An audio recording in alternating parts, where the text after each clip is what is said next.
어쨌든 간에 이사야 59장 20절입니다. 그 뒤에 구속자가 시온에 오시면, 그 뒤에. 잠깐 이 말씀을 위해서 기도하겠습니다. 전능하신 주 하나님 감사합니다. 하나님께 도와주시고 긍휼을 베푸시고 복을 주셔서 이 말씀과 더불어 참 주께서 또 주의 영께서 주의 은혜가 저희 속에 가득하게 그렇게 오기를 원합니다. 아버지 하나님께서 도와주시고 성령께서 더 크고 강하게 임하여 주시기를 간구합니다. 전능하신 주 하나님께 도와주십시오. 이 시간 이 말씀을 듣는 모든 혼들에게 복을 주시고 또 은혜를, 또 힘을, 또 안식을, 참된 기쁨과 즐거움을, 참된 자유를 허락하여 주시기를 원합니다. 사랑하는 아버지 하나님 도와주십시오. 주께서 이 시간을 주관하여 주십시오. 감사드리며 주의 성기도 합니다. 아멘. 오늘 전할 말씀은 그 뒤에 구속자가 시온에 임하며입니다. 그 뒤에란 말을 언제를 말합니까? 그 뒤에. 성경에서 그날에, 그때에, 그 뒤에 등의 말이 오면 문맥을 통해서 어느 때인지를 정확히 파악할 수 있어야 됩니다. 교리적, 예언적 적용을 정확히 한 후에 영적, 교훈적, 삶의 적용을 통해서 오늘 우리가 어떻게 살아야 되는가 이렇게 공부하는 겁니다. 대부분의 크리스천들이 성경의 모든 말씀, 모든 기록들을 현재, 지금 우리의 삶에 적용하려는 시도를 합니다. 성경은 어느 특정 세대, 특정 사람들에게만 주신 책이 아닙니다. 모든 성경 기록을 하나님께서 오직 이 시대의 교회 성도들만을 위해서 이 교회 성도들에게 다 주시는, 그건 아니단 말이죠. 주님은 전 세대에 하나님의 말씀을 주신 거예요. 전 세대의 모든 사람들에게. 어떤 책은 유대인들에게만 해당사항이 있습니다. 어떤 부분은 교회에만 해당사항이 있습니다. 어떤 것은 대환란 때에 해당되는 말씀이고 어떤 것은 이 땅에 세워질 하늘의 왕국에 관한 말씀입니다. 이런 구분 없이 무조건 지금의 교회에 모든 말씀을 적용하려는 것은 진리를 왜곡하는 것이고 오류일 뿐입니다. 제가 학교 다닐 때 저희 학교에 선교단체가 참 많았는데 그 중에 하나가 한사랑 선교회라는 선교회가 있었어요. 한사랑 선교회. 그 선교회 사람들은 어느 지역 선교여행을 가면 막 땅을 밟아요. 그리고 산에 올라가서 멀리서 산불 보면서 창세기를 읊는 거죠. 아브라함이 주신 약속. 그리고 하늘의 별을 보면서 저 무별을 보라 하면서 이런 것을 했어요. 근데 그거는 뭐 아무래도 될 일이 아니지. 그거는 자기들이 준 약속이 아니에요. 하나님께서는 교회의 어떤 성도들에게 내가 보는 땅을 주신다고, 내가 발로 밟는 땅을 주신다, 그런 건 없어요. 그럼 나도 이렇게 밟고 다니지. 차 안 타고 다니지, 아예. 그냥 걸어 다닌다, 그러면. 그 땅 다 내줄 것 같으면. 근데 그런 짓을 하죠. 많이 하죠. 그거는 뭐라고요? 믿음의 열심, 특심이 아니고, 진리를 왜곡하는 것이고, 오류입니다. 그건 거짓이에요. 그 뒤에 구속자가 시온에 임하며라고 할 때 그 뒤란 대환란 뒤를 말합니다. 성경을 시대별로, 세대별로 나누어 본 이들은 영원에서 영원까지를 하나님의 경륜에 따라 구속사의 흐름에 따라 주요한 세대가 있다는 사실을 분명하게 알 수 있습니다. 이전 세상, 현 세상, 다가올 세상으로 크게 셋으로 나눌 수 있습니다. 뭐 내가 나눈 거 아니에요. 이건 주님께서 이전 세상, 현 세상, 다가올 세상 이랬어요. 그때 있었던 세상은 물에 넘치로 멸망했고, 현 세상, 지금 있는 하늘과 땅은 뭐라고요? 불로 멸망하고, 다가올 세상, 의가 가는 새하늘과 새 땅, 이렇게. 이건 주님이 나누신 거예요. 그 내가 나눈 거 아니에요. 윤목사가 나눈 거 아니라고요. 그러면 지금 있는 하늘들과 땅은 언제부터죠? 창세 1장 3절부터죠. 지금 있는 하늘들과 땅, 현 세상은 언제부터라고요? 노아 때부터 아닙니다. 창세 1장 3절부터예요. 창세 1장 3절. 그럼 지금 있는 하늘들과 땅, 현 세상이 창세 1장 3절부터면 그때 있었던 세상은 언제죠? 그럼 창세 1장 1절이죠. 이게 어려워요? 이게 어렵냐고. 근데 어떤 사람들은 이게 엄청 어려워요. 아무리 설명해줘도 못 알아듣는 사람 못 알아들어요. 지금 있는 하늘들과 땅은 노아 이후부터가 아니고 아담 때부터예요. 사람으로 치면. 첫 사람 아담 때부터라고. 노아 홍수 뒤부터가 지금 있는 하늘과 땅이 아니라고. 노아 홍수 뒤부터 하면 전에 세상이 뭐가 되죠? 아담보다 노아까지가 되겠죠. 홍수까지가 되겠지. 근데 그렇게 나눈다. 그건 잘못 나눈 거예요. 주님은 rightly dividing the word of truth. 진리의 말씀을 똑바로 나누고 올바르게 나누라고. 지 멋대로 나누지 말고. 그러니까 아담부터 천년왕국까지가 지금 있는 하늘과 땅이 되는 거예요. 그렇죠? 그럼 이전 세상, 그때 있었던 세상은 언제입니까? 하나님의 아들들, 그 천사들이 이 땅을 다스리던 때입니다. 그때의 세상은 물에 넘침으로 멸망했고 지금 있는 하늘과 땅은 불로 멸망합니다. 맞죠? 불로 멸망합니다. 다가올 세상은 의가 가는 새하늘과 새 땅입니다. 구분이 전혀 어렵지 않습니다. 다음은 이제 이 현 세상에서 this present world, 이 현 세상에서 시대와 세대를 나눠봅시다. 현 세상은 아담의 창조부터 타락까지 무죄의 시대, 그리고 타락 이후부터 노아 홍수 때까지 양심의 시대, 그리고 대홍수부터 아브라함까지 인간 정부의 시대, 아브라함부터 율법이 주어진 때까지 약속의 시대, 율법이 주어진 이후부터 그리스도의 십자가 부활까지 율법 시대, 십자가 이후부터 교회가 휴거될 때까지 은혜 시대 또는 교회 시대, 교회 휴거부터 지상의 재림까지, 주님의 지상 재림까지 대환란 시대죠. 그 이후에 이 땅에 하늘의 왕국이 세워지는 천년왕국, 하늘의 왕국 시대, 천년왕국. 다음 이 땅과 하늘들이 없어지고 불로 멸망하고 새하늘과 새 땅에 의가 가는 영원 시대가 됩니다. 한국교회는 오랫동안 켈빈주의 중심의 장로교, 켈빈주의를 바탕으로 한 장로교 중심으로 성경을 알고 배우다가 이제 1980년대, 70년대 후반 그때부터 순복음교회를 중심으로 은사주의, 성령운동이 이제 한국교회를 휩쓸면서 진리의 말씀을 올바로 나누어 공부하는 교회가 거의 없었습니다. 크리스천들이라면 누구나 기본적으로 구분한 것은 구약과 신약입니다. 구약은 율법 이전과 율법 이후를 나눕니다. 율법 이전은 노아의 홍수를 기준으로 그 전과 후를 나눕니다. 노아의 홍수 이전에는 아담의 타락을 기준으로 전과 후를 나눌 수 있습니다. 에덴의 시대 그리고 그 이후 이렇게 이런 식의 구분은 전혀 어렵지 않습니다. 이런 시대 구분을 일반적으로 이제 신학 용어로는 세대주의 이렇게 말합니다. 세대주의 이 말은 좀 사람들이 좀 어감이 안 좋은 것 같아요. 세대주의 하니까. 성경 이것을 하나님의 경륜 이렇게 말합니다. 하나님의 경륜, 성경이 모두 4번 나온 단어인데 dispensation이죠. 정확한 의미는 뭐냐면 여러분 물 같은 거 저거 우리가 따라 말할 때 dispenser라 그러죠. dispenser는 창고에 뭐 물건이 쌀이나 뭐 이 물건에 잔뜩 있어요. 그럼 그걸 청지기에 끄집어내서 종들에게 나누어 주는 거예요. 그게 뭐죠?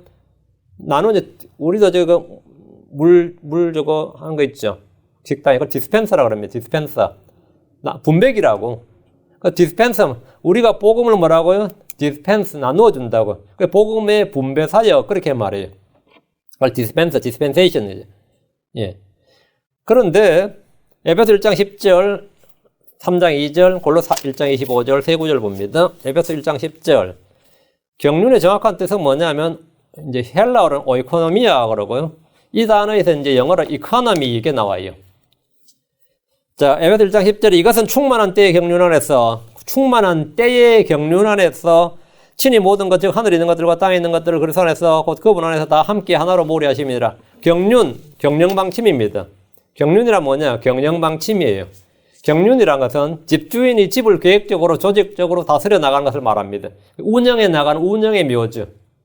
집을 내가 계획적으로, 플랜을 짜서 계획적으로, 조직적으로 뭐라고요? 경영해 나가는 그 지혜. 회사를 운영하는 경영자나 나라를 통치하는 계획적으로 조직적으로 회사나 나라를 경영해 나가는 통치 기술을 경륜이라고 합니다. 한국 같으면 제1차 경제개발계획, 2차 경제개발계획, 3차 경제개발계획 이런 게 있었죠. 다음 민주화 시대 뭐 이런 거 있죠. 지금은 뭐 복지를 추구하는 이런 지금 현재 한국은 이제 복지 이제 민주화는 뭐 더 이상 뭐 별로 이야기 안 하죠. 지금 이제 복지 분배 이야기를 많이 하는. 옛날에는 산업화였죠. 이제 산업화, 민주화, 다음에 복지 이렇게 이게 뭐냐면 이 경륜이에요. 성경에는 시대와 대상에 따른 하나님의 경영 방침이라고 말할 수 있습니다. 헬라어 오이코노미아는 하나님의 경영 계획입니다. 이 단어에서 이제 영어 economy라 나오는데 economy 경영이란 말이죠. 경제인데 돈을 어떻게 벌고 어떻게 쓰느냐죠. 에베소 3장 2절 너희를 위해 내게 주신 하나님의 은혜의 경륜을 너희가 들었으리라. 너희를 위해 내게 주신 하나님의 은혜의 경륜. 구약은 율법의 경륜이었단 말이죠. 바울 사도는 뭐라고? 은혜의 경륜. 하나님의 경륜이라는 말씀에 주목하시고 은혜의 경륜이에요. 바울은 다른 시대, 다른 세대의 사람들이 알려지지 않는 교회의 신비, 몸된 신비에 관한 계시를 받았습니다. 이것은 하나님의 은혜의 경륜으로 이전 시대의 사람의 아들들이 알려지지 않았다. 이전 시대 율법의 경륜과는 확연한 차이가 납니다. 골로새 1장 25절 내가 교회의 사역자가 된 것은 너희를 위하여 내게 주신 하나님의 경륜에 따라 내게 주신 하나님의 경륜. 바울 사도는 하나님의 경륜, 하나님의 은혜의 경륜, 은혜의 경륜에 따라 하나님의 말씀을 성취하려 함이니라. 하나님께서 이 땅과 사람들 향한 모든 계획에 관한 말씀을 한 단어로 이제 경륜, dispensation 이렇게 말합니다.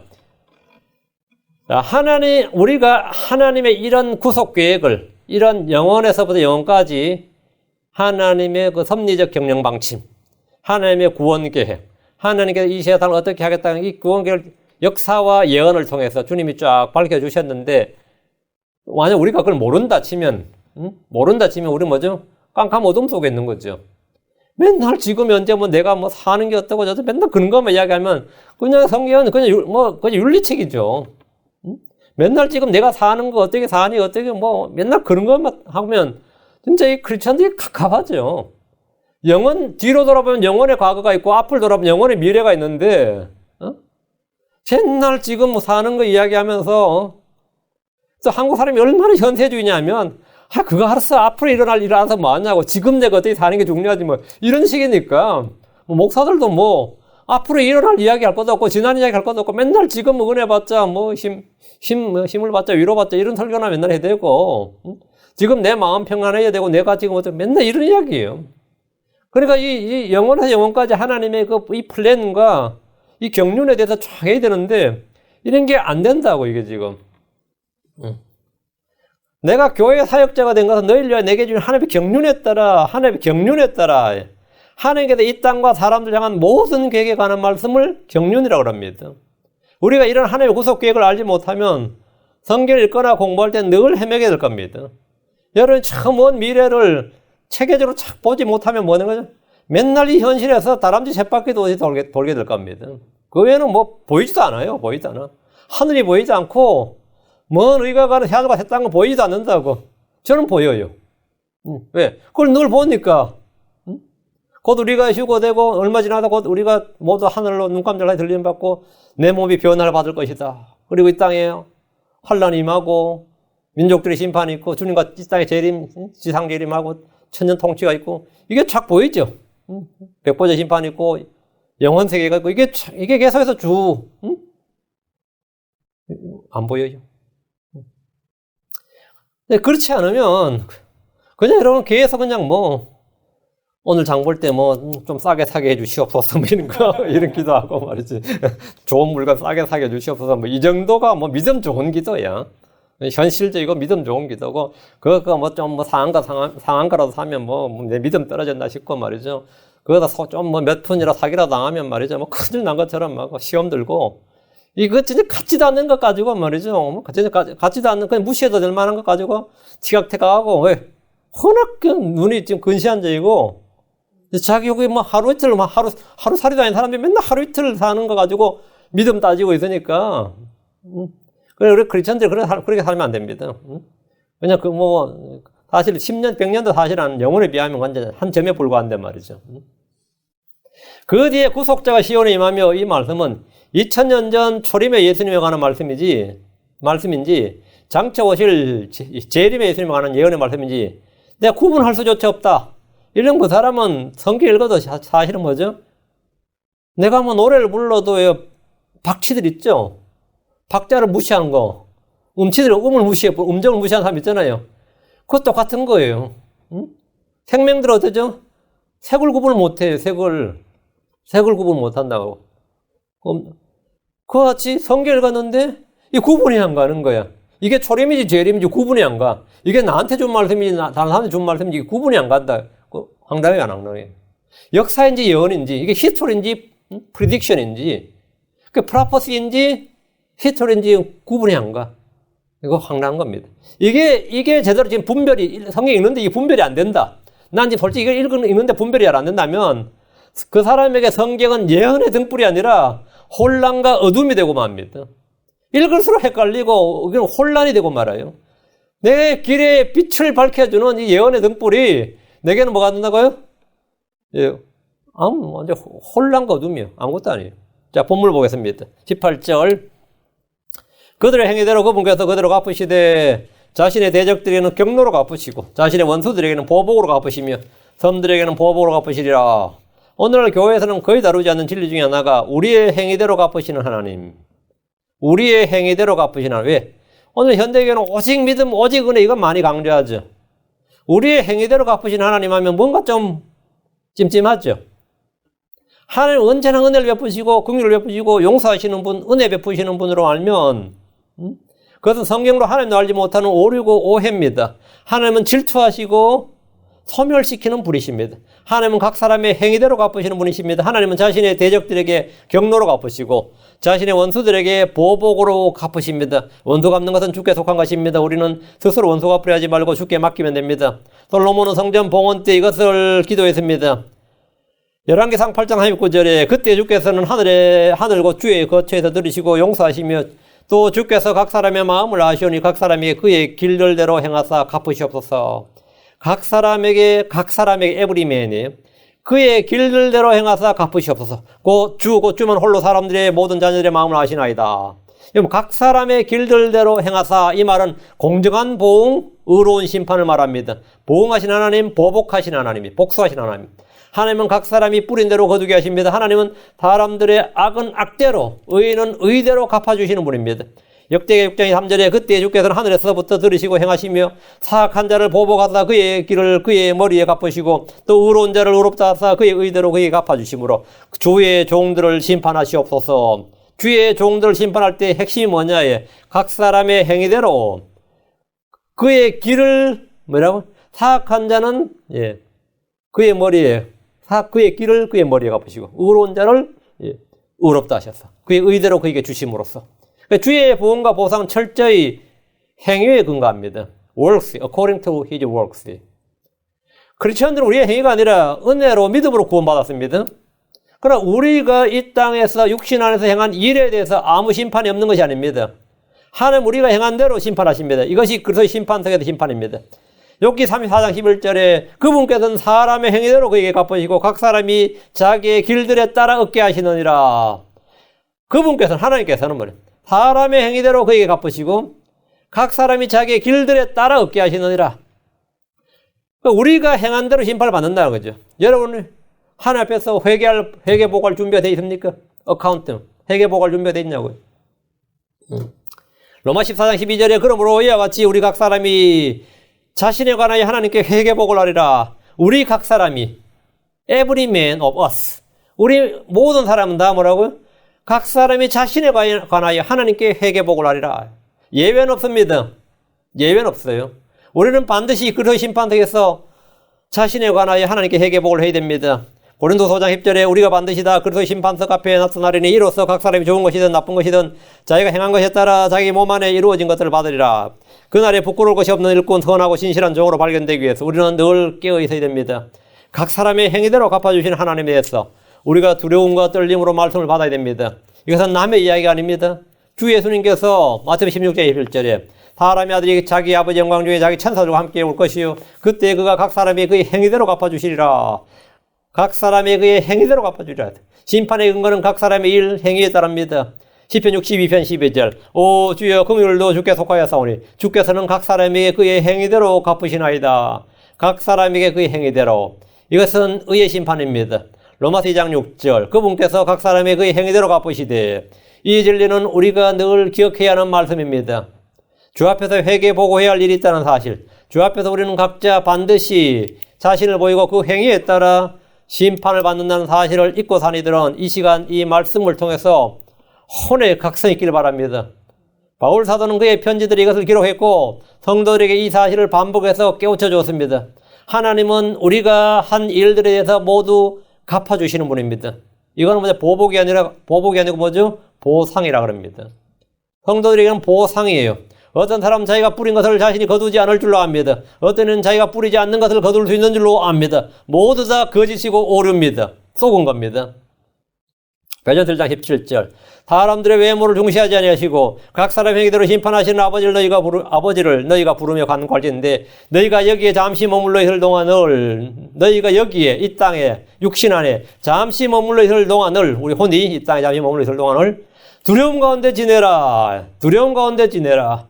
이것은 행위 구원을 말한 것이 아닙니다. 구원은 보상이나 삭시 아닙니다. 구원은 은혜의 선물입니다. 주께서 성도들에게 행위대로 갚으신다는 것은 보상과 상속과 영광에 관한 것입니다. 불신자들에게 행위대로 갚으신다는 것은 지옥의 형벌을 말합니다. 각 성도들의 상급과 보상과 영광과 유업의 차이가 있듯이 사악한 죄인들의 정죄와 형벌에도 차이가 있습니다. 정죄가 있고 더 큰 정죄가 있습니다. 보상이 있고 큰 보상이 있어요. 그 똑같아요. 정죄가 있고 뭐라고? 더 큰 정죄를 받으리라. 더 큰 정죄는 일반적인 정죄보다 더 큰 정죄를 받는다 이 말이에요. 심판의 차이가 있다고. 로마서 2장 7절 8절. 로마서 2장 7절 8절.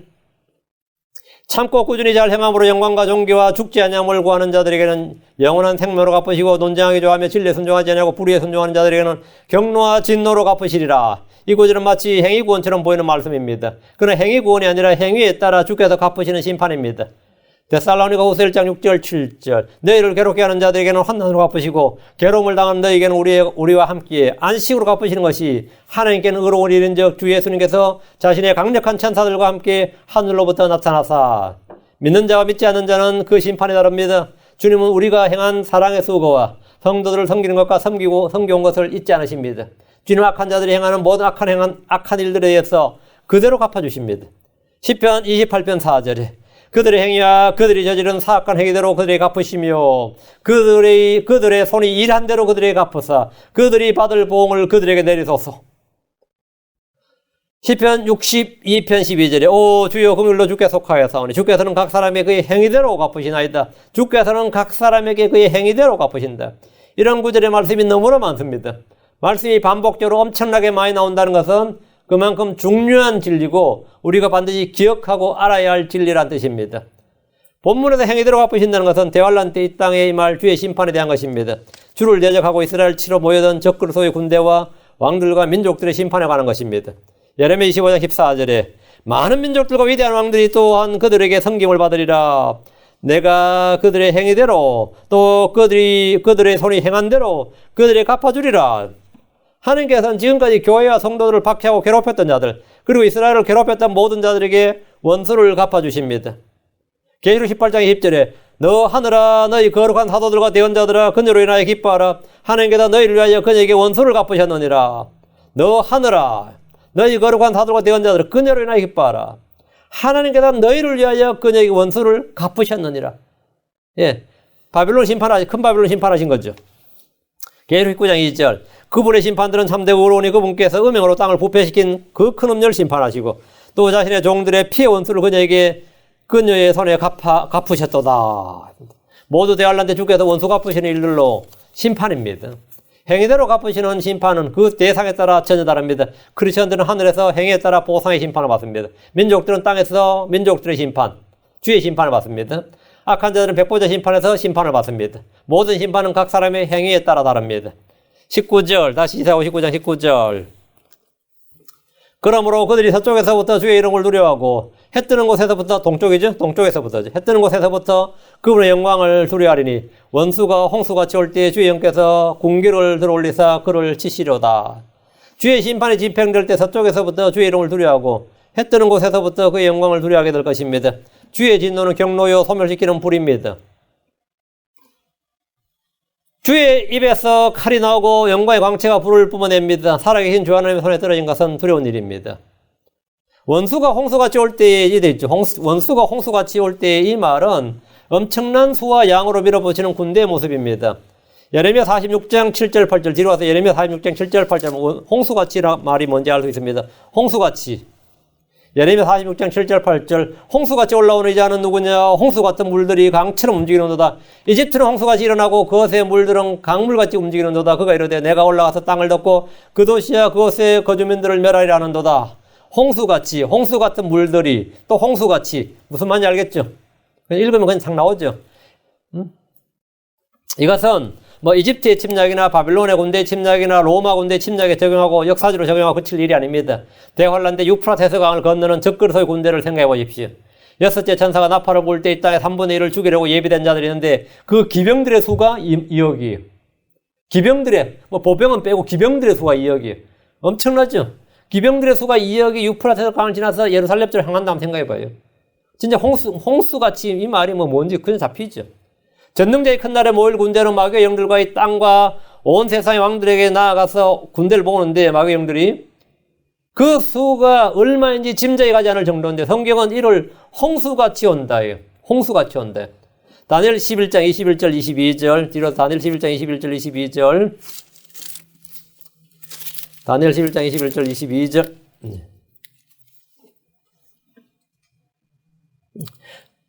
또 그의 영토에서 한 비천한 사람이 일어날 터인데 그들이 그 왕국의 종기를 그에게 주지 아니하리라. 그러나 그가 평화로이 들어와서 아첨하는 말로 그 왕을 얻을 것이며 홍수같이 밀려오는 군사들로 말미암아 그들이 그 앞에서 휩쓸려 파멸될 것이요 참으로 그 언약의 통치자도 그러하리라. 여보, 홍수같이 밀려오는 군사들 이래. 홍수같이 엄청난 군대가 예루살렘을 단번에 쓸어버릴 홍수 같다고 한 겁니다.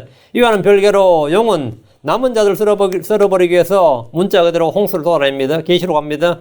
저 뒤로 계시록 여기 이사야를 꽂아 놓으시고 계시록 12장 15절 16절 계시록 12장 15절 16절 뱀이 자기 입에서 여자의 뒤로 물을 홍수같이 내뿜어 그녀를 홍수에 떠내려가게 하려 하되 땅이 여자를 도와 자기 입을 벌려 용이 그의 입에서 내뿜은 홍수를 삼키니.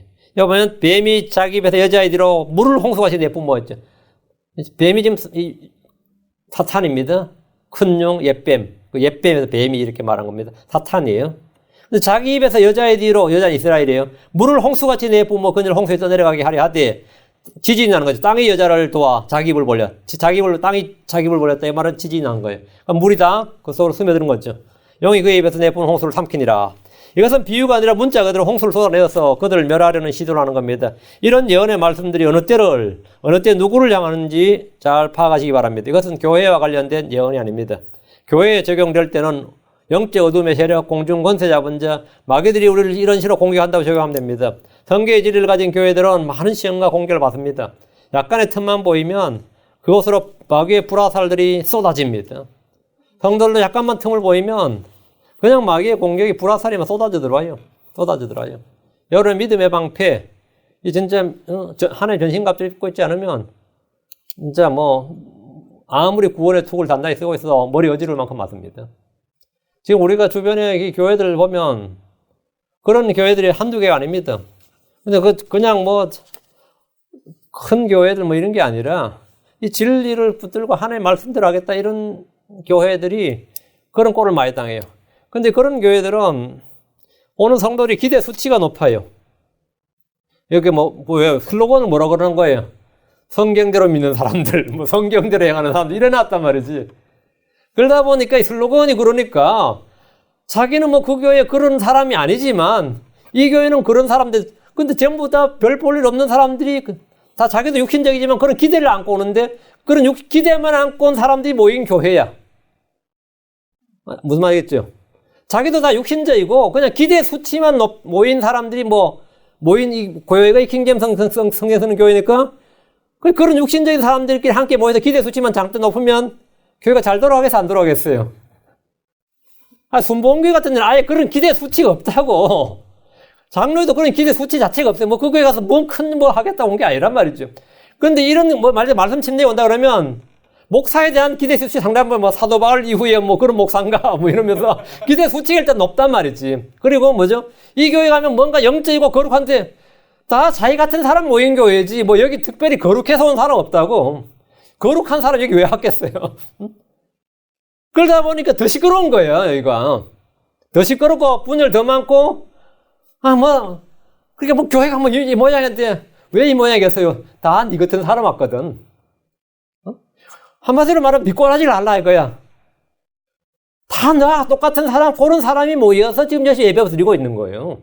특별히 성화돼서 여기 온 사람 아니에요. 여기 성화돼서 온 사람 누가 있어요?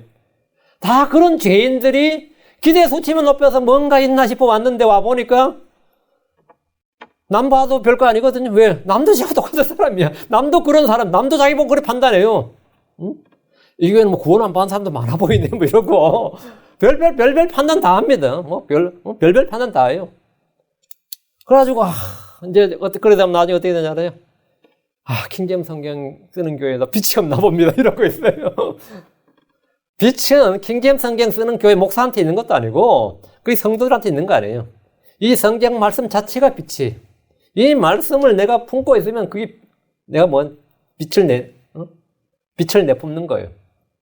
그런데 전부 다 지금 자기는 이 말씀대로 자기 속에 율법과 대언에게 이 말씀에 따라 증언하고 행하지 않으면서 지금 이제 한 번 오면 스캔 한 번 하잖아요. 성도를 전부 다 한 번 쫙 관사 한 번씩 보거든요. 한국 사람들이 쫙 스캔 한 번 해. 그럼 한 몇 주만 다녀보면 거의 대부분 나름 자기 속으로 판단한다고.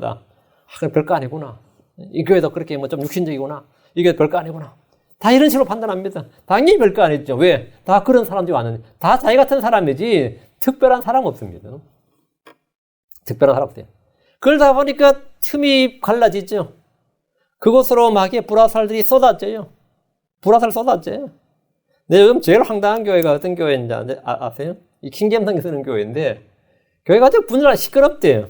왜 시끄럽냐 그러더니만, 목사 자매한테 사모라 불러야 되느냐, 자매라 불러야 되니까 싸움이 붙은 거야.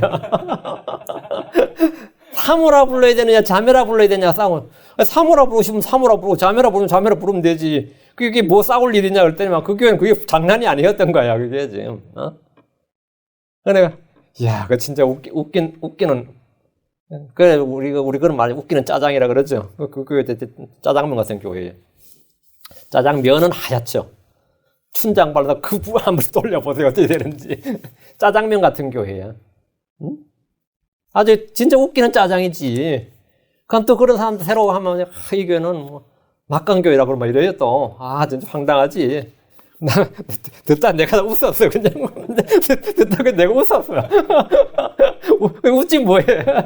웃지 뭐라 그래. 기대 수치는 엄청 높은데, 거기 성도의 수준도 엄청 높은 건 아닙니다. 성경이 개혁보다, 킹제임스 성경이 개혁 성경보다 훨씬 좋은 거예요. 나머지는 같습니다. 근데 우리는 다음 소원이 뭐냐면, 바른 성경을 해보겠다는 트라이를 지금 하는 거예요. 거기에 대해서 타협을 안 하고 이 길로 가겠다. 그리고 시끄럽지. 응? 49절. 주의 영께서 군기를 들어 올려서 그를 치시로다. 군기를 세운다는 말은 이미 앞에도 다룬 적이 있습니다. 주 하나님은 전사시고 전투에 능하신 주이십니다. 주 예수로는 하나님의 군대 대장입니다. 하늘에서 주의 군대가 이 땅에 옵니다. 계시록 19장 14절에 하늘에 있던 군대들이 희고 깨끗한 고운 아마포 옷을 입고 흰말을 타고 그분을 따르더라. 이스라엘은 땅에서 사람들 중에 하나의 군대가 됩니다. 이 군대는 전시용 군대가 아니에요. 문자 그대로 싸웁니다. 계시록 19장 19절에 또 내가 보매 그 짐승과 땅의 왕들과 그들의 군대들이 함께 모여 말 타신 분과 그분의 군대를 대적하여 전쟁을 하더라. 주께서 백성을 향해 내 군기를 세우리라 했습니다.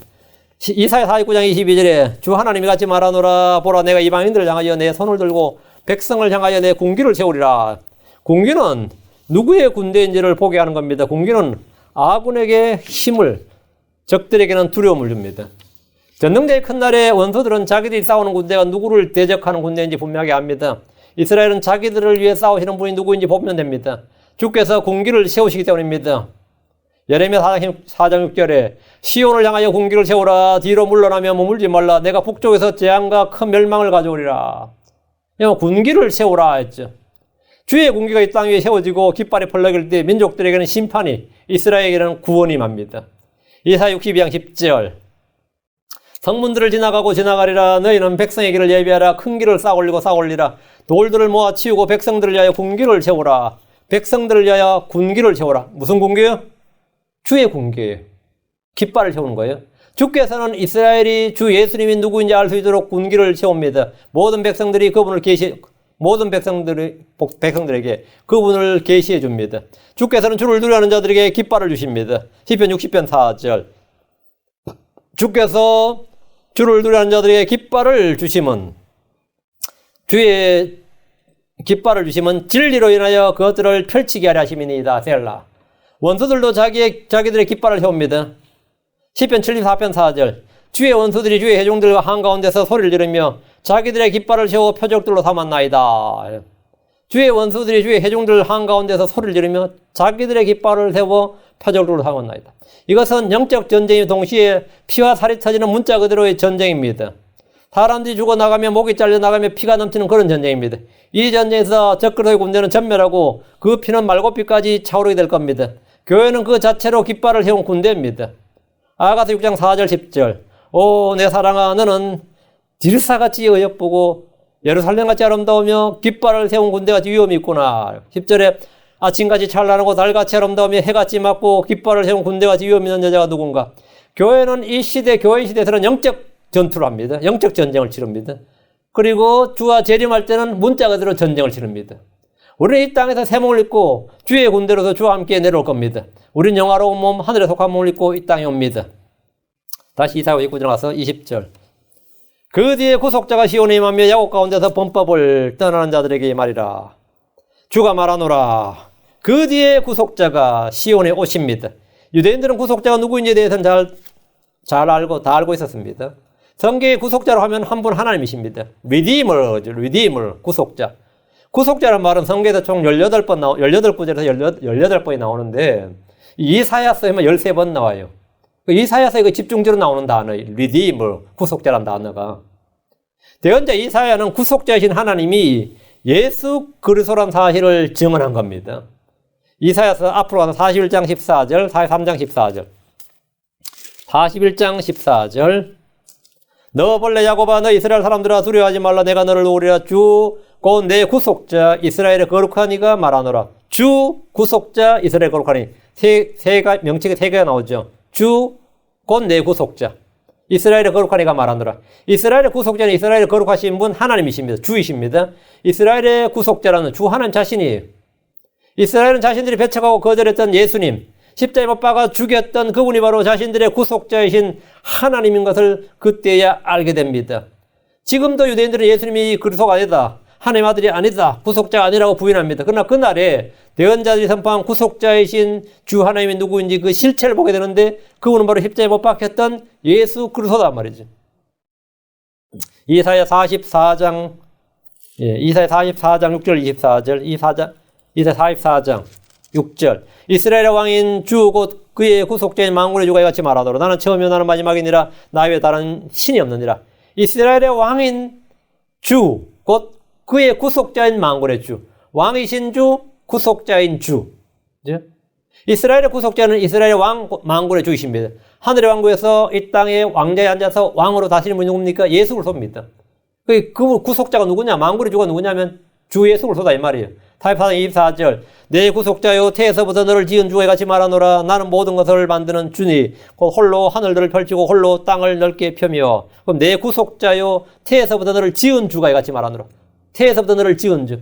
구속자는 모든 것을 만드는 주 하나님이십니다. 주 예수 그리스도가 바로 율법과 대언자에 증언한 주 하나님 그분이십니다. 하나님께서 자신을 친히 주 내 구속자로 하셨는데 예수님이 바로 그분입니다. 그 뒤에 구속자가 시온에 임하며, 이 말씀은 주 예수님의 지상 재림에 관한 예언입니다. 지금 우리는 교회 시대, 즉 은혜의 세대에 살고 있습니다. 얼마 후 교회는 우리 모두 저 하늘로 들림을 받게 될 겁니다. 얼마 전에 누가 동영상 하나를 보여줘서 짧은 거, 여기서 만든 것 같은데 휴거에 관한 거더라고요.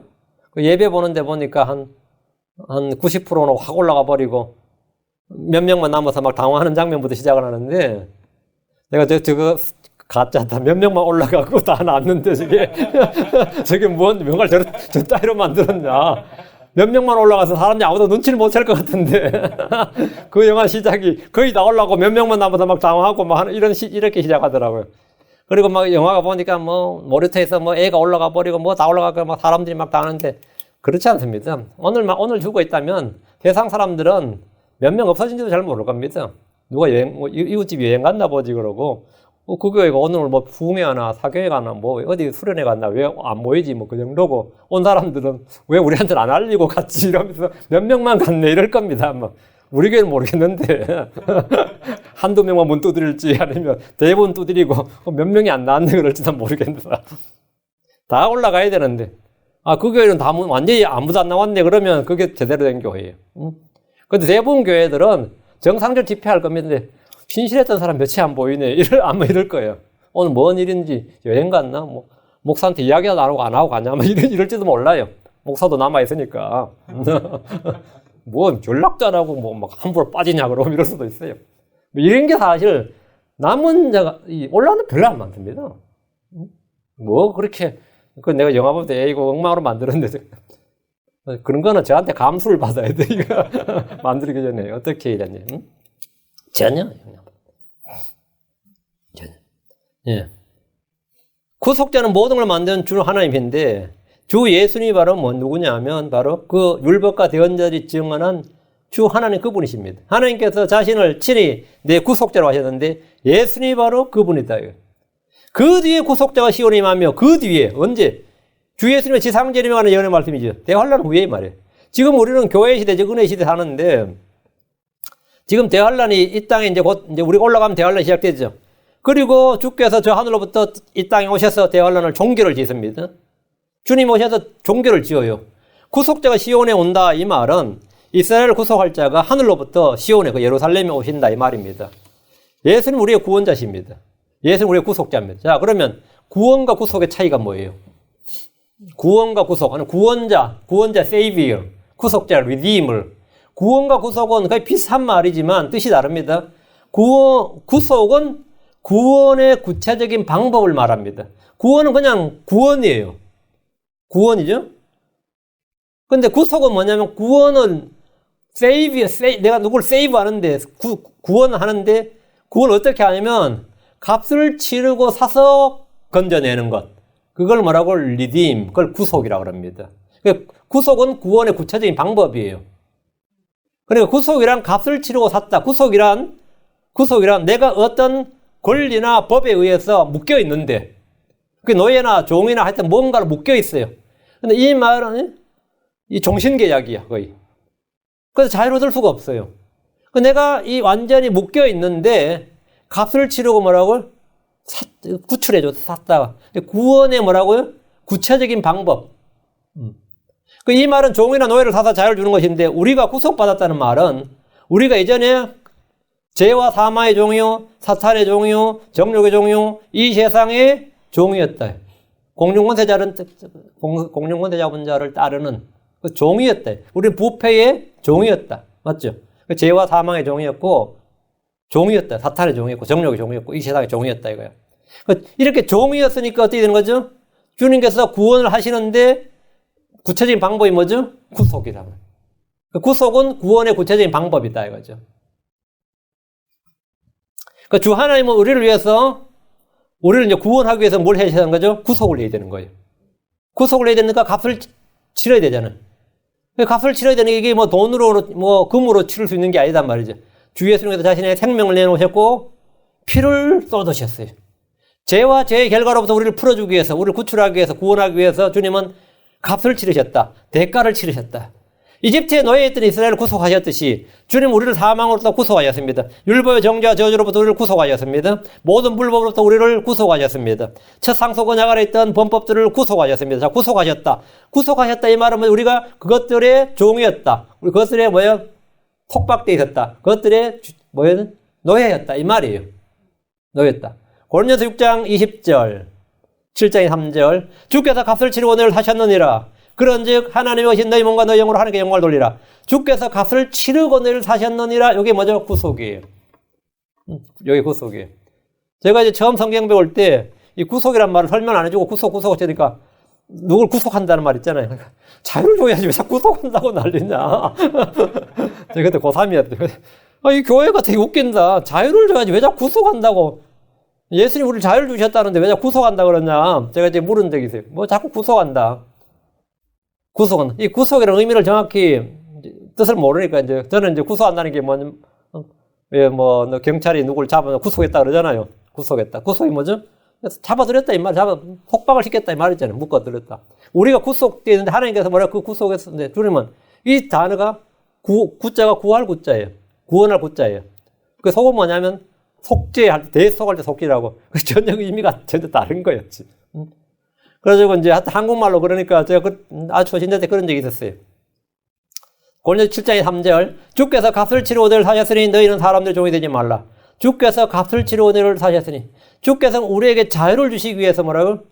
값을 치르고 우리를 사셨다. 그러니까 이게 뭐래요? 한자어로 이제 구속, 영어로 redeem, 구속장을 redeem을 이렇게 말해요. 그러니까 주님께서 우리에게 값을 치르고 사셨으니 우리는 다시는 종이 돼서는 안 됐죠. 갈라디아서 5장 1절에 그리스도께서 자유로 우리를 자유롭게 하셨으니 그러므로 그 자유 안에서 굳게 서고 다시 속박의 멍에를 매지 말라. 그게 죄의 종이든 전통이든 율법이든 무엇든 속박의 멍에를 매지 말라. 사람들의 종이 되지 말라고요. 정욕의 종이 되지 말고 뭐의 종이 되지 말라고. 이 구절은 한국의 초대 대통령이었던 이승만 박사가 하와이에서 죽을 때 유언으로 남긴 말씀입니다. 한국 사람들에게 이제 죽기 전에 해야 될 유언을 좀 남겨달라 때 이 구절을 인용했어. 다시는 속박의 멍에를 매지 말라. 이승만 한 걸 알았어요. 한국을 독립시켜준 사람이 하나님이에요. 미국이나 뭐 이게 아니라 하나님이라고 믿었어요. 그리스도께서 우리 민족에게 자유를 주셨다 이거예요. 그리고 다시는 속박의 멍에를 매지 말라. 근데 이 양반이 미국에서 공부를 했는데 참 똑똑했던 사람이죠. 왜 똑똑했냐면 이 미국의 관점은 미국은 한국을 몰라요. 미국의 관점은 뭐냐면 한국을 독립시켜줘야 될 나라가 아니라 패망한 일본의 협력국이었어요. 이게 제일 난감했던 거예요. 왜? 미국의 입장에서는 한국이 일본 30년 하면서 한국 사람이 징병으로 막 끌려가서 일본에 끌려가가지고 전쟁을 같이 치렀단 말이에요. 그러니까 미국의 적국이야, 적국 아니에요. 한국 사람은 미국의 적인 일본을 도와준 협력국이 된 거예요. 그러니까 해방을 시켜줄 이유가 있어요, 없어요? 없지. 해방을 시켜줘야 되는 게 아니라 전범으로 오히려 일본처럼 한국을 전범국가로 처리할 판국이 있어요. 그 나머지는 모든 나라 시각이 똑같았어요. 이건 진짜 그때 진짜 한국에서 용난 사람이지. 이승만 씨가 거짓말을 친 거야. 이게 그런 거짓말이 뭔데? 거짓말을 쳤어. 미국 대통령한테 무슨 거짓말을 쳤냐면 미국에서도 하는 말이 너희들은 일본에게 저항하고 싸웠다. 일본과 싸웠다는 어떤 증거도 없다 그럴 때 있다 그랬어요. 그럼 너희 군대가 어딨냐 그랬더니만 그때 한국군이 400명이 안 됐습니다. 한국의 광복군 독립군이. 그런데 15만 명 있다고 구라를 친 거예요. 아니라고 우리가 군대가 15만 명이 일본하고 싸우고 있고 지금 준비가 돼 있다고. 이래가지고 이게 지금 독립된 겁니다, 이게. 참 희한하죠. 그렇게 이승만 씨는 그거를 뭐냐면 이 한국을 독립시켜준 거는 독립운동가도 아니고 미국도 아니고 영국도 아니고 장개석이도 아니고 소련 당연히 아니고 하나님이다, 이거예요. 근데 이런 나라가 그나 놔두면 중국의 성이 되거나 소련이 그냥 밀고 내려오면 그냥 공산화 되게 생겼기 때문에 중간에 틀어막고 이제 미국이 틀어막아줬죠, 그거는. 3.8을 틀어막고 남한 단독 정부를 세운 거예요. 그건 진짜 지금 우리가 생각하면 하는 은혜인데 지금 어떤 사람 생각할 때는 민족의 원수지. 어떤 사람 생각할 때 민족의 원수죠. 그게 다시는 속박의 멍을 매지 말라. 우리 크리스천들은 이거 정말 잘 알아야 됩니다. 주께서 값을 치러 너를 하셨으니 주께서 우리에게 뭐라고요? 자유를 주셨으니 말이에요. 다시는 속박의 멍을 매지 말라. 다시는 뭐라고? 너희는 사람들의 종이 되지 말라. 하나님 오신 너희 몸과 너희 영으로 하나님께 영광을 돌리라. 이게 뭐라고? 한 단어로 뭐라고요? redeem. 이게 구속이에요. 이게 구속이에요. 우리를 구속하신 분은 주 예수 그리스도입니다. 그분이 바로 구약의 주 하나님, 만군의 주 이스라엘 거룩하시니고 신약에서 예수 그리스도입니다. 하나님께서 육신을 입고 이 땅에 사람의 모습으로 나타나신 분이 바로 예수님, 리디머. 그 주님이 구속자. 그리고 이 땅에 다시 오실 겁니다. 다시 20절. 그 뒤에란 말은 언제냐? 구약을 통해서 구속자 오심을 기다리던 유대인들은 그 뒤에가 언제인지를 알지 못했습니다. 그들은 다니엘의 70일의 연대기에 맞춰서 그때 즈음에 그리스도가 오실 것이라는 사실을 알았습니다. 그러나 초림과 재림의 구분이 없었습니다. 초림과 재림 사이에 2000년이 넘는 긴 시간이 있을 줄을 아무도 알지 못했습니다. 그 뒤에는 그래서 이 땅에 오신 후, 즉 초림 때가 아니라 대환란이 끝난 후 지상 재림 때입니다. 그 뒤에 구속자가 시온에 임하며 야곱의 대환란 뒤에 예수님께서 예루살렘에 오십니다. 주 예수님께서 의의 왕국을 세우시고 왕제하십니다. 이사야 54장 8절. 내가 조금 진노하는 가운데 내 얼굴을 잠시 내게 숨겼으나 영존한 친절로 내게 긍휼을 베풀리라. 주 내 구속자가 말하노라. 여러분, 내가 조금 진노하는 가운데 내 얼굴을 잠시 내게 숨겼으나 이게 대환란이에요. 영존한 친절로 내게 긍휼을 베풀리라. 천년왕국이에요. 주 내 구속자가 말하노라. 구약에서 주 하나님이죠. 신약에서 주 예수 그리스도죠. 같은 분입니다. 내가 조금 진노하는 가운데 야곱의 고난 대환란인데 이것은 전무후무한 대환란이었는데 주님은 조금 진노하는 가운데 이렇게 말씀하셨습니다. 조금이란 말은 진노를 주님께서 조금 했다 이 말이 아닙니다. 주님은 큰 경로를 쏟아부으셨어요. 그럼 왜 조금 진노했다 그러죠?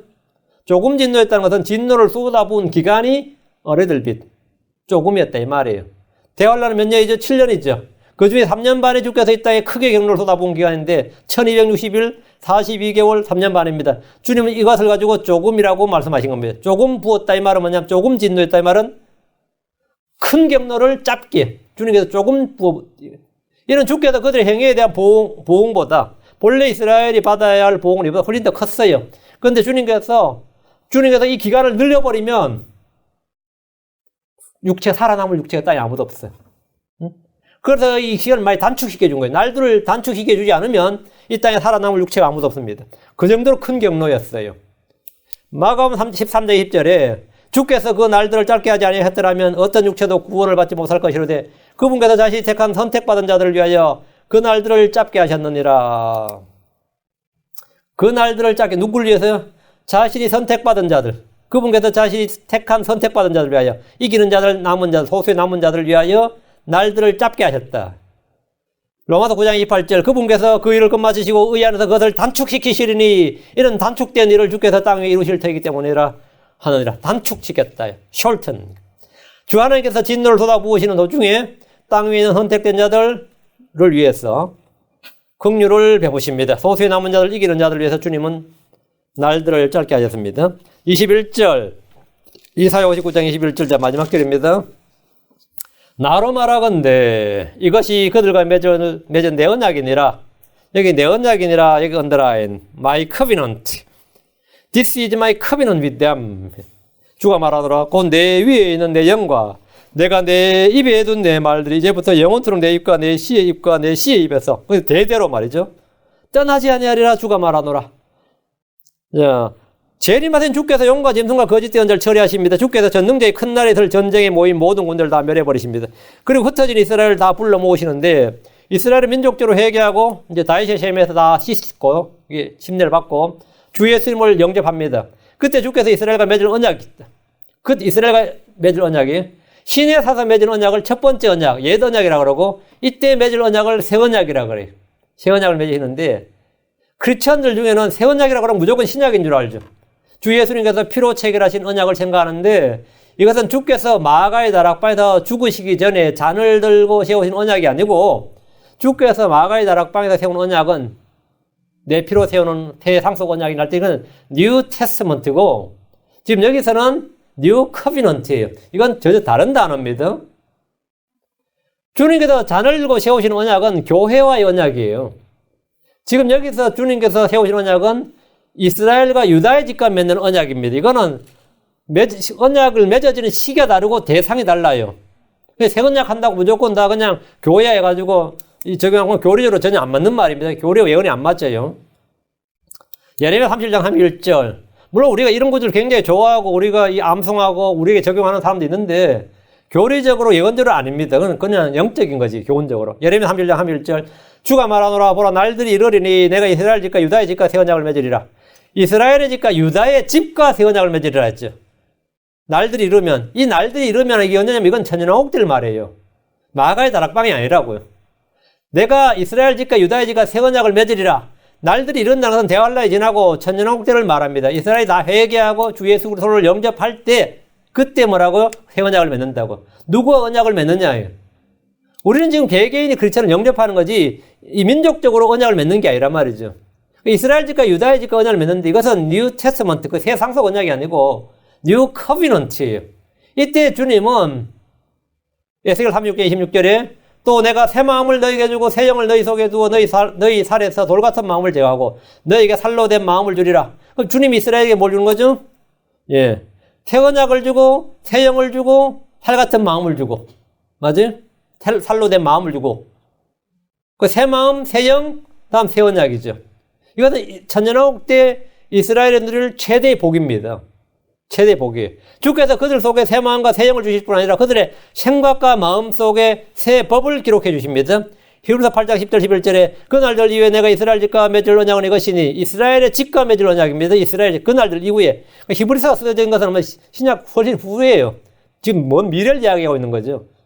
그 날들 이후에 내가 이스라엘 집과 맺을 언약은 이것이니 곧 내가 내 법들을 그들의 생각 속에 두고 그들의 마음속에 그들을 기록하여 나는 그들의 하나님 되고 그들은 내게 한 백성이 되리라. 주가 말하노라. 그들이 각각 자기 이웃과 각각 자기 형제를 가르쳐 말하기를 주를 알라 하지 아니하리니 이는 가장 작은 자로부터 가장 큰 자 이르기까지 모두가 나를 알 것이기 때문이라. 그래서 지식이 엄청난 거죠. 모두가 가장 작은 자부터 가장 큰 자까지 모두가 나를 안다 이거야. 근데 이것은 교육을 통해서, 수련을 통해서, 성경을 통해서 아는 게 아니라 생득적으로 아는 겁니다. 주의 영이 모두에게 임해가지고 그들 마음속에 주님께서 기록해서 그냥 본성적으로 아는 거라고. 그 양심적으로 본능적으로 생각을 그냥 이게 너무나 자연스럽게 그냥 아는 거예요. 그러니까 뭐가 필요 없죠? 대언자가 필요 없는 거예요. 그 대언이 그치고 이게 나온 거죠. 그래서 이때는 주를 알라 하지 않는데 주를 알라 그러면 그건 가짜예요. 덕분에 더 이상 대언자가 필요치 않게 됩니다. 이스라엘은 그들 생각 속에 마음속에 전부 다 주의 법이 기록되어 있으니까 모두 뭐죠? 제사장 왕국이 되는 거예요. 전 국민이 다 이러니까 제사장 왕국이 되는 거죠. 그리고 주를 아는 지식이 땅에 충만하게 됩니다. 이사야 11장 9절에 그것들이 내 거룩한 한 모든 곳에서 상하게 하거나 멸하지 아니하리니 이는 물들이 바다를 넘는 같이 주를 아는 지식이 땅에 충만한 것이 때문이라 했고 하박국 2장 14절에도 물들이 바다를 넘는 같이 주의 영광을 아는 지식이 땅에 가득하려다 이렇게 된 거예요. 다시 21절 주가 말하노라고 내 위에 있는 내 영과 주님께서 남정과 여정 위에도 주의 영을 부어주는 거예요. 이거는 요엘서에 나오는 예언인데 내 위에 있는 내 영과 내가 내 입에 둔 내 말들이 이제부터 영원토록 내 입과 내 시의 입과 내 시의 입에서 떠나지 아니하리라 주가 말하노라. 이건 교회 시대에는 적용될 수가 없어요. 그리고 이 땅에 지금 한 번도 이건 성취된 적이 없습니다. 이거는 그날에 있을 일이에요. 그날에. 주께서 그들과 맺은 새 언약은 그들의 마음과 생각 속에 기록되었고 그들은 새 영과 새 마음을 받았기 때문에 더 이상 배교할 일이 없습니다. 이스라엘은 아브라함 때 이후로 지금까지 계속 배교했죠. 그럼 천년왕국 때는 이스라엘은 배교 안 해요. 타락하거나 실족할 일도 없으면 왜? 내 입과 내 씨의 입과 내 씨의 입에서 씨의 입에서 계속 대대로 이어지니까 떠나지 않으니까 이스라엘은 천년왕국 때 배교 안 합니다. 그럼 천년왕국 말에 배교하는 건 누구죠? 이방인들입니다. 천년왕국에서 왕과 제사를 통치하는 크리스천들이 배교할 일은 없고 이스라엘은 배교 안 하면 누가 배교하죠? 이제 사탄이 풀려나서 민족들을 속이면 다시 속아서 주를 대적하고 예루살렘 성으로 이제 어린 양의 도성을 포위하는 말이에요. 어린 양의 도성을 치러 올라오는 자가 있죠. 이 땅에서 있을 마지막 전쟁입니다. 주께서 크리스천들 모두에게 성령을 주셨듯이 그날 이스라엘 모든 사람들이 다 주의 영을 받고 주의 말씀을 받습니다. 회복된 이스라엘은 대대로 그들 위에 있는 주의 영과 그들 입에 둔 주의 말씀들이 그들의 입에서 그들의 마음에서 영원히 떠나지 않아요. 왜? 그들 마음에 주님이 기록을 해놓으셨어요. 그들 생각 속에 기록을 해놨기 때문에 이스라엘은 배교할 일이 없다. 천년왕국 때. 그 이방인은 반대로 천년왕국 때도 끝이 뭐라? 예, 타락과 배교로 그래서 그들 하늘에서 불이 내려서 하루만 그냥 멸망하는 거예요. 그리고 이제 백보자 심판이 있고 이제 영원 세계로 새하늘과 새 땅으로 들어가는 거죠. 그 재창조죠. 성경은 재창조가 2번 나옵니다. 이전에 한 번 물로 멸망한 세상, 불로 멸망할 세상. 재창조가 성경에 없다는 말은 뭐 무시한 소리고요. 근데 이제 앞으로 있을 재창조를 안 믿는다 그러면 그건 진짜 황당한 거지. 이전에 재창조를 믿지 않는 것은 하나님께서 행하신 일을 안 믿는 거예요. 앞으로 일어날 새하늘과 새 땅을 안 믿는다 것은 주님께서 행하실 일을 안 믿는 거고 우리는 둘 다 믿습니다. 근데 우리는 이제 크리스천들은 하늘 올라왔다 내려오면서 당연히 주와 함께 영원히 가니까 주님을 떠나거나 배교할 일이 없습니다. 당연히 없고 회복된 이스라엘도 안전입니다. 회복된 이스라엘은 천년왕국에서 구원의 영원한 안전이에요. 구원의 영원한 안전이 보정되는 겁니다. 이방인들은 보정이 안 됩니다. 그들은 주의 율법을 지켜야 돼요. 천년 동안 잘 지켜야 되고 마지막 때에 사탄이 속일 때도 동조하면 안 됩니다. 그래야지 영원으로 갑니다. 영원 세계로 들어갑니다. 그럼 오늘 여기까지 그래서 이사야 59장 마치고 이제 얼마 안 남았습니다. 60에서 이제 66장까지 60장이 됐으죠. 이번 주 1월부터 들어가겠네요. 60장은 또 밀레니얼 킹덤, 또 천년왕국 이야기인데 여러분이 미리 읽어보시기 바랍니다. 잠깐 기도하겠습니다. 위대하시고 거룩한 주 하나님 감사합니다. 하나님께서 은혜와 긍휼을 베푸시고 복을 주셔서 주님께서 이전에 행하신 일들과 또 지금 행하고 계신 일들과 또 앞으로 행하실 일들을 저에게 알려주셔서 감사합니다. 저에게 영원에서부터 영원까지 참으로 이 주님의 그 원대한 그런 계획과 또 그런 경영 방침, 이 세대를 알려주셔서 감사합니다. 아버지 하나님, 저희가 눈을 열어서 좀 더 높고 크고 멀리 볼 수 있도록 해주시고 주님의 모든 뜻과 계획을 저에게 계시해 주셔서 저희가 이것들을 마음에 품게 하여 주시기를 간구합니다. 사랑하는 아버지 하나님, 은혜 베풀어 주시고 늘 지혜와 계시형을 쏟아부어 주시기를 원하며 깨닫는 마음을 허락하여 주시고 또 부지런히 찾고 배우는 그런 열정을 주시기를 원하며 전하인 주 하나님, 저희가 이 세상에 속한 지식이 아니라 하나님께 속한 지식과 지혜를 얻도록 인도하여 주시옵소서. 아버지 하나님, 이 교회에 속한 모든 혼들을 기억하여 주시옵소서. 주님 오시는 그날에 아무도 이 땅에 남지 않고 모두가 주와 함께 있기를 원합니다. 감사드리며 죄송기도 합니다. 아멘.